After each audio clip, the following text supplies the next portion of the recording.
Revenue വകുപ്പിലെ വലിയ അഴിമതിയുടെ വിവരങ്ങളാണ് കൊട്ടാരക്കരയിൽ നിന്ന് പുറത്തുവരുന്നത്. ലക്ഷങ്ങൾ കൈക്കൂലി വാങ്ങിയിരുന്നത് പുറത്തായതോടെ തഹസിൽദാർ അജികുമാർ, ഡെപ്യൂട്ടി തഹസിൽദാർ അനിൽകുമാർ, ഡ്രൈവർ മനോജ് എന്നിവരെ സസ്പെൻഡ് ചെയ്തു. റവന്യൂ അണ്ടർ സെക്രട്ടറിയാണ് ക്വാറിക്കാരുടെ ആളെന്ന വ്യാജേന ഉദ്യോഗസ്ഥരെ സമീപിച്ചത്.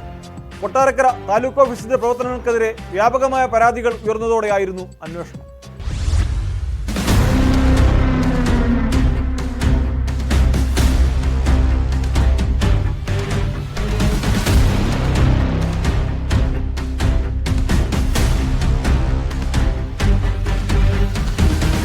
താലൂക്കിലെ പരിസ്ഥിതി ദുർബല പ്രദേശങ്ങൾ വിറ്റു തിന്നിരുന്നത് തഹസിൽദാറും റവന്യൂ ഉദ്യോഗസ്ഥരും ചേർന്നാണ് എന്ന് അറിഞ്ഞതിന്റെ ഞെട്ടലിലാണ് കൊട്ടാരക്കര. റവന്യൂ അണ്ടർ സെക്രട്ടറിയോട് പോലും യാതൊരു ഉളുപ്പും കൂടാതെയാണ് ലക്ഷങ്ങൾ കൈക്കൂലി ആവശ്യപ്പെട്ടത്. അധികം വൈകാതെ തന്നെ തഹസിൽദാർ കുടുങ്ങുകയും ചെയ്തു. സംഭവം ഇങ്ങനെയാണ്. കുളക്കട സ്വദേശിയായ രാധാകൃഷ്ണപിള്ള ഇഷ്ടിക കമ്പനിയുടെ ആവശ്യത്തിനായി തഹസിൽദാറെ സമീപിച്ചിരുന്നു. നാട്ടുകാരൻ കൂടിയായ താലൂക്ക് ഓഫീസിലെ താൽക്കാലിക ഡ്രൈവർ മനോജ് മുഖേന തഹസിൽദാർ 1 ലക്ഷം രൂപ ഇദ്ദേഹത്തോട് കൈക്കൂലി ആവശ്യപ്പെട്ടു. തുടർന്ന് റവന്യൂ മന്ത്രിക്ക് ലഭിച്ച പരാതിയിലാണ് കൃത്യമായ അന്വേഷണമുണ്ടായത്. കുമ്മിൾ വില്ലേജിൽ ക്വാറി വാങ്ങുന്നയാളുടെ ഏജന്റാണെന്ന വ്യാജേന റവന്യൂ അണ്ടർ സെക്രട്ടറി തഹസിൽദാറെ സമീപിച്ചു. എല്ലാവരെയും സഹായിക്കുന്ന നിലപാടാണ് തനിക്കുള്ളതെന്നും താൻ പണം വാങ്ങാറുണ്ടെന്നുമായിരുന്നു തഹസിൽദാരുടെ നിലപാട്.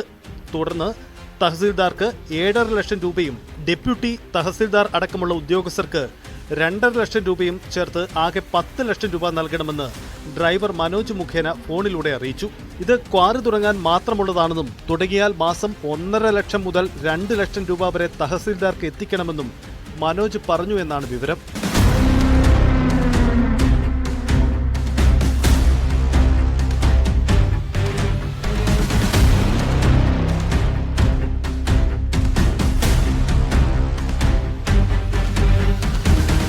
തഹസിൽദാറുമായി നടത്തിയ സംഭാഷണത്തിന്റെ വീഡിയോ ദൃശ്യങ്ങളും ഫോൺ സംഭാഷണത്തിന്റെ റെക്കോർഡും അടക്കം തെളിവാക്കി 4 പേർക്കെതിരെയും നടപടിയുണ്ടാവുകയായിരുന്നു.